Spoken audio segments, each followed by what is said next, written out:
Voters in Alberta decide tomorrow whether to give Rachel Notley another chance or stay the course with Danielle Smith. And it's right here in Calgary where the race for Premier is down to the wire. I'm Mercedes Stephenson. Welcome to the West Block.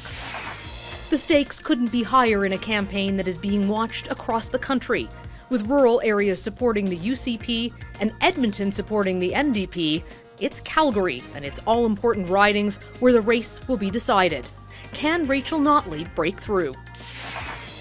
And UCP leader Danielle Smith is no stranger to controversy, including during this campaign. But Smith says she's learned from her mistakes. Will it be enough to keep moderate Conservatives in the UCP tent?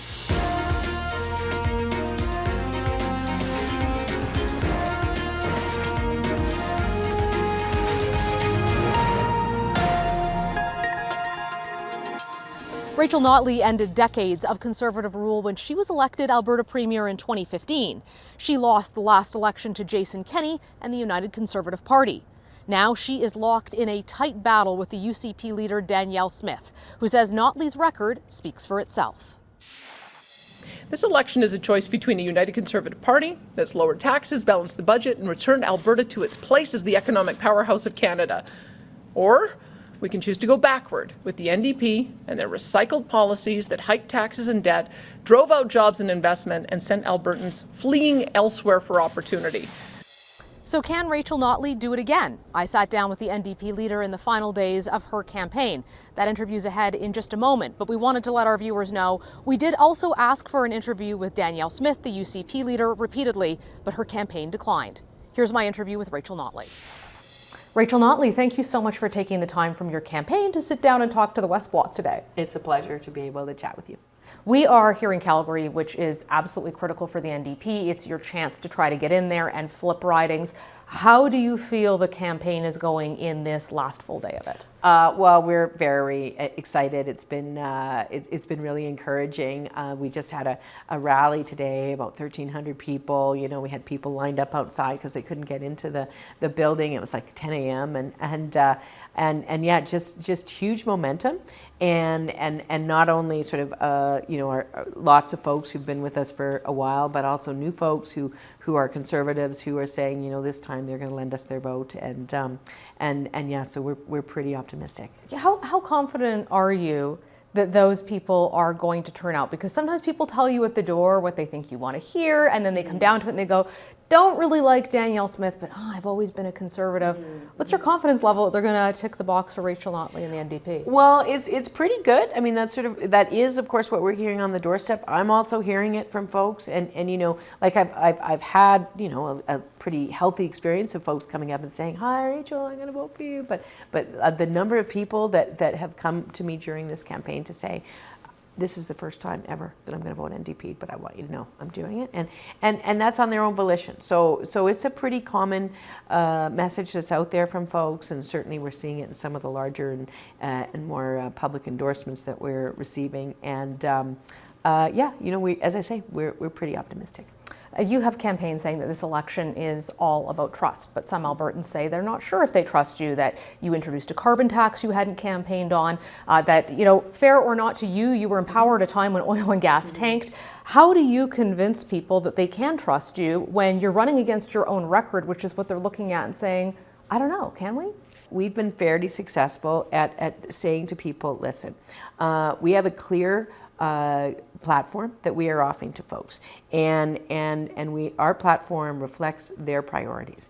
And my record overall is one of saying what I mean and meaning what I say and delivering on the things that I'm pretty clear about.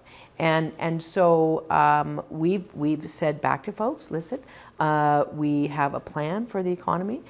We have a plan. Todd Hirsch, former chief economist for ATB, has endorsed our fiscal plan.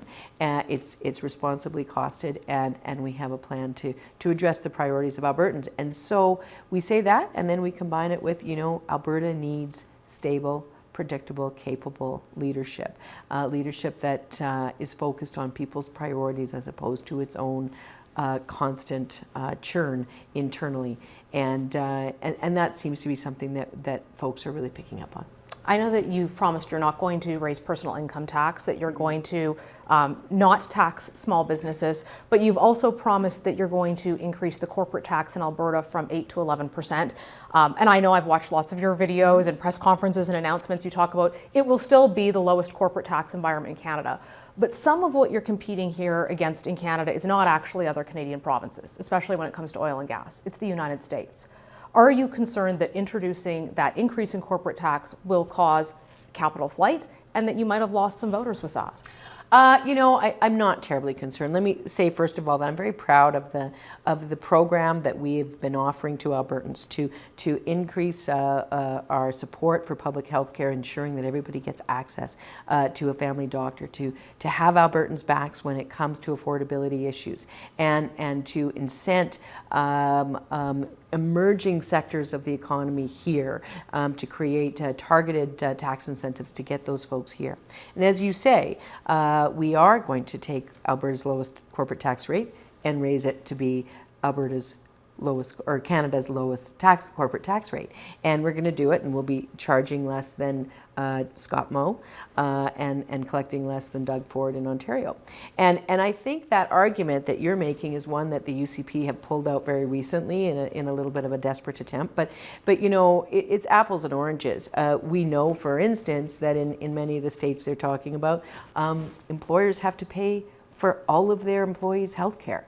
And so there's a level of cost to investors in those other states which is completely non-existent here. And so you just can't make that comparison at all. Do you think, though, that maybe there's an issue with Alberta, that just hearing the word tax out here, I'm Albertan, I grew up here, yeah. It's not popular. Is that a problem for you? I mean, are you hearing about that when you go to the doors? Well, actually what we're hearing from a lot of folks is that they are concerned about what they're seeing in their hospitals. They're concerned about the wait times in our emergency rooms. They're concerned about family doctors having their contracts ripped up and then seeing them leave. They're concerned about having the largest class sizes now in the country in K-12. They're concerned about seeing tuition skyrocket, now the most expensive in the country. And they understand that is coming from a corporate handout that hasn't produced the jobs that were promised. It has only created huge stress on the fiscal frame of the province. So we are asking folks who are very profitable to pay just a little bit more, still within the realm of being the lowest taxed province in the country when it comes to corporations. And that way we can help those folks, those Albertans, who are worried about all these other services that are either costing them in terms of their children's future education or costing them in terms of having to reach into their pocket to pay for things that used to be provided by the government. When it comes to oil and gas, that has been a point you've had to defend your case on. And you've said that you disagree with the federal government's emissions targets. You think that not the level, but the speed at which you're trying to achieve them is too fast. Do you support further growth in the oil and gas sector? More oil fields, more oil being pumped out. Is that something that you would back as Premier? Absolutely, and it's been frustrating to watch the UCP so intentionally mischaracterize what we've said. We support limiting and reducing emissions. We believe that we can do that while increasing production. We have never suggested that. You do that by investing in the technology and the whole range of efforts that can be made to reduce the emissions in every barrel of oil. That's always been what you do. And the UCP has historically tried to pit the environment against economic growth. And by doing that, we fail on both.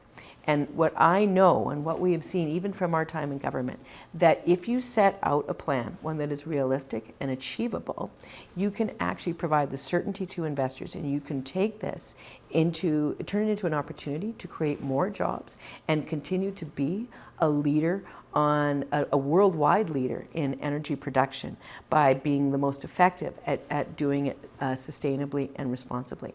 But that work doesn't happen if the provincial government pretends climate change doesn't exist and demonizes anybody who wants to find ways to innovate to reduce our emissions.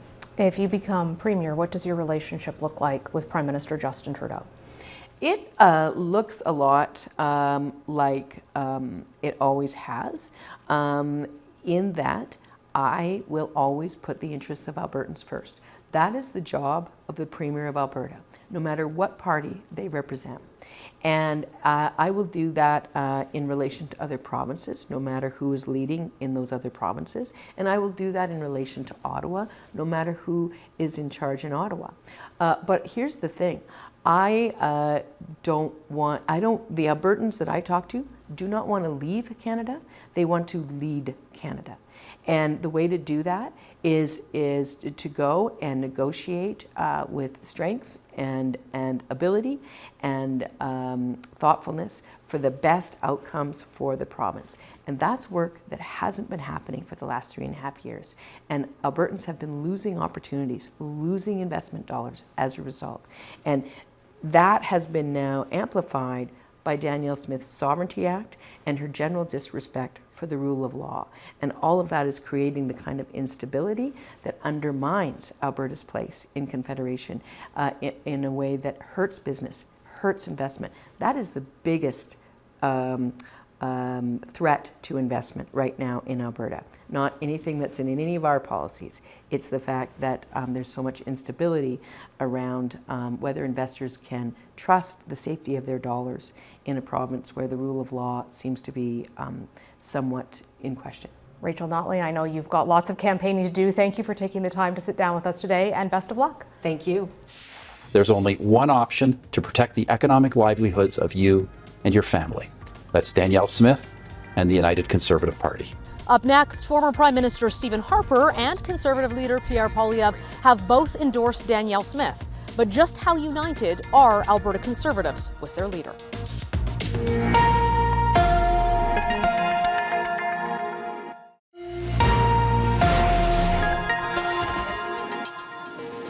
In a tight race, getting out the vote matters, and that's why both leaders' campaigns are spending a lot of time right here in Calgary. Rachel Notley and the NDP are trying to win over Conservatives who like the party but may not be comfortable with Danielle Smith after some of her decisions and controversial remarks. Smith admits that she's made mistakes. I had a different job before. Being a radio host is very different than being Alberta Premier. And as Alberta Premier, I know I'm not perfect. I'm going to make mistakes. I hope people understand that when I make mistakes, I own up to them and try to make amends. To find out if Smith's campaign messaging is resonating, I sat down with two Calgary Conservatives. Ron Liepert, who is the retiring Member of Parliament for Calgary Signal Hill. He also served in provincial Conservative governments as a cabinet minister during his long political career. Also joining us is Evan Menzies. He's a former Wild Rose and UCP communications director, and he's now a senior strategist with Crestview Strategies. Ron Liepert and Evan Menzies, thank you both so much for joining us today. Great to see you here in Calgary. Welcome. Yeah, you bet. You are both Conservatives, lots of experience. Ron, you've been in this game since Peter Lougheed. You have run federally and provincially. When you look at this campaign for the UCP, how do you feel it's gone so far? I think what happened was the bar wasn't set very high at the outset, and I think that they've avoided major mistakes. Everything that has been seen as controversial is stuff that's been dragged up from the past. So I think they've weathered it pretty well. I think it'll really come down, however, and we know Calgary's going to be a battleground, and it'll come down to whether moderate Conservatives are prepared to go out and hold their nose and vote Conservative in this election. And if they do, I think the UCP can win comfortably. Evan, is there a risk that some of those moderate Conservatives say, I can't vote for the NDP, but I'm just going to stay home? Yeah, that's definitely a risk. I think one of the things, and we'll see this on election day, but I think the UCP campaign and Danielle, especially from the debate onwards, have done a really good job of trying to bring everyone back home. It's important to remember that the UCP over the last couple of years have seen some pretty contentious battles. The party's been fractured, the leadership race. Danielle's only been Premier for 7 months. And so there's been obviously some issues with Danielle's past comments, but the ability to bring everyone together in 7 months and get them ready to vote is a large task, and I think it's happening. We've obviously seen some help from some federal Conservatives as well. Pierre Poilievre, Stephen Harper, they've been coming in to pitch in to try and get everyone home and to get them out the door. Yeah, it feels like Pierre Poilievre got involved pretty late. That was late last week that he came in and endorsed Danielle Smith. And to what you were saying about, you know, her as a leader, she does have a record to run on, albeit a short one. So does Rachel Notley. It's kind of interesting that way in that you have two incumbents in a way, a former incumbent and a current one, who have to run against their own record again, as well as against each other. And you both brought up sort of some of the comments that Danielle Smith has made. They were made in the past, but some of them are unfolding now in real time, including the finding from the ethics commissioner that they were concerned she's in a legal conflict of interest, comments from candidates who it appears that she is willing to allow to continue to sit in caucus when they come back in, including one that compared trans children to excrement. Do these stick to her when voters are making a decision? Well, it's this kind of this situation that I think has a lot of moderate conservatives sort of scratching their head. And I talk to a lot of people, whether it's on the street or at the golf course or on the telephone, emails. And what I'm hearing is that they're struggling. They don't want to vote NDP, clearly. But it's those kinds of issues that have got moderate conservatives concerned. And so, as I say, it's going to come down to whether or not those folks are going to come out and vote. If they stay home, it's going to be really tough. Evan, what are your thoughts on that? Why are sort of these self-inflicted wounds continuously happening to the party? And more so, it's to the leader a lot of the time. Yeah, I think there's one thing that's important to remember is that there's the radio talk show host version of Danielle Smith, where especially during the period of COVID, people's emotions were elevated, and some of the comments that got her in trouble were those emotionally charged comments. I think she's shown as premier that she's stated clearly that she's made mistakes, that it doesn't reflect who she wants to be, doesn't reflect how she wants to lead Alberta. So I think she's made attempts to rectify that. And I would just for clarity, the premier has said for some of these for some of these candidates, specifically the one referenced in Lacombe-Pinoca, that Jennifer Johnson won't be sitting with the caucus and has tried to shut that door pretty firm. So I think compared to what happened in the 2012 election when she was Wild Rose leader, it's shown an evolution in how she's approached some of those issues. Well, and I think you mentioned the debate. I do think the debate, I believe, helped her. And to get to what you asked the question about, I mean, she was pretty upfront at the very end and said, you know, I'm going to try and do better. And I think that could be the tipping point of getting moderate conservatives to give her one more chance, if you might. What's the difference between the Danielle Smith that you hear in the rhetoric and the comments and the way that Danielle Smith governs? Because she hasn't been in power a long time, but what we've seen is a lot of money going out the door in the form of checks to individuals, which is, the federal Liberals like to do this too. Ralph Klein liked to do it when he was the Premier of Alberta. It's a very popular way, especially when times are tough, to try to get people on side with you. She's talked about spending a lot of money. You could argue that's inconsistent with sort of the public presentation, but maybe that's benefiting her. Yeah, I think there's a part of Danielle that, and she was like this as Wild Rose leader too, especially after the 2012 election loss under Wild Rose, where she's willing to be a pragmatist. She's got a bit of she wants to be a populist. She understands the importance of marching along with the crowd, marching in front of them as well. So right now, sort of the mood and the temperament of Alberta was we've had some pretty tough years. 2015 onwards, there was recession. We finally saw the price of oil surge back up, and the idea of holding the spending back probably wouldn't have been very popular, and I think they were wise, and that was the Danielle pragmatist side of her coming out, where she was willing to, spend that money and make sure that she caught the mood of the province. Well, I would say that when you introduce a budget a couple of months before the election and you've got a $12 or $15 billion surplus, it's pretty hard not to spend money as you go into an election campaign. And, you know, we've got 2 or 3 generations of Canadians who've had it pretty darn good. And if you don't meet those demands or those expectations, they're probably going to beat you up at the polls. Evan, what does the UCP have to do to be able to hold on to Calgary, especially some of these downtown urban ridings that there's a very real chance they could swing NDP? Yeah, the fortunate thing for the UCP is the Alberta math is they can actually afford to lose 10 seats in Calgary, and they will be fine. For them, it's important to hold a couple of blue walls in the city. One of them is sort of the more suburban ring in the city. If they can hold that, they'll be fine on election night. But there's a challenge. Ron's mentioned it a few times that it's really important that they get their vote out the door. But yeah, there's the NDP are coalesced. They're a united left. Alberta's never really had a fully united left party charging the way they are now. And so they're definitely posing a major threat. So yeah, they got to close the message. All Conservatives got to come home. We got to get this done, and we got to stop the NDP, because their last term in government, Conservatives did not enjoy their time in Alberta, that's for sure. I think the other thing, the UCP had an inherent advantage going into this election in Calgary in the fact that they held most of the seats. They've got incumbent MLAs running in, probably 3/4 of the seats. And if those incumbent MLAs were doing what they should have been doing, that's going to the doors, working hard during this campaign, it gives them a big advantage. And, it could be a matter of a couple hundred votes in many of those ridings. And I think from what I've heard, they have been out working very hard. And so when they go to the doors, there's a different message than what the constituent receives via the media. And we'll see whether it pays off or not on Monday night.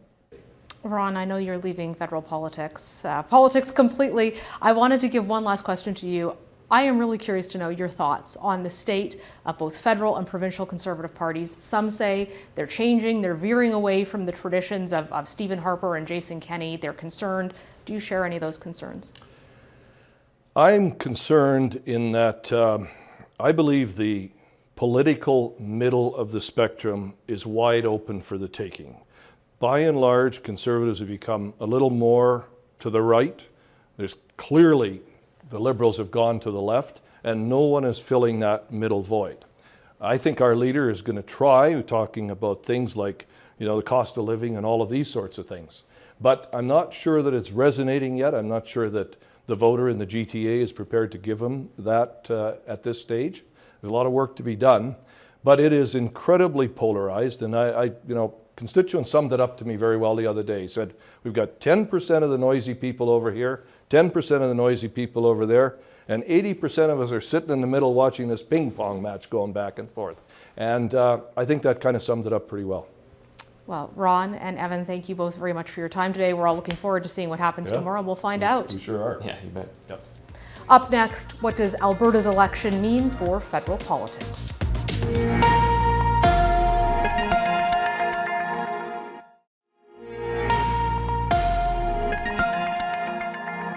And now for one last thing. The Alberta election will have consequences far beyond this province's boundaries, especially for Prime Minister Justin Trudeau and his Liberal government. A UCP win will mean an ongoing battle with Ottawa. An NDP win would mean a softer approach for the federal Liberals, but not one without its challenges. Either way, that historic Alberta-Ottawa tension is set to be in the limelight.